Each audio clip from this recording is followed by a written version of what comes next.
ഇന്ന് വൈകുന്നേരം 5 മണിക്ക് ADMന്റെ നേതൃത്വത്തിൽ സമാധാന യോഗം വിളിച്ചു.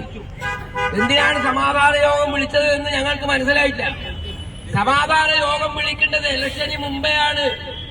എന്തായി കഴിഞ്ഞ ഇലക്ഷനിൽ നടന്നത്?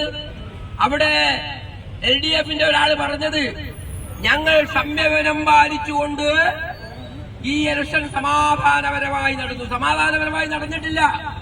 പയ്യന്നൂർ നിയോജക മണ്ഡലത്തിലെ കരിവള്ളൂരും കാങ്കോലും കാറമേലും വെള്ളൂരും ഉൾപ്പെടെയുള്ള പ്രദേശങ്ങളിൽ ബൂത്തുകൾ പിടിച്ചടക്കി നൂറുകണക്കിന് കള്ളവോട്ടുകളാണ് മാർക്സിസ്റ്റുകാർ ചെയ്തിട്ടുള്ളത്.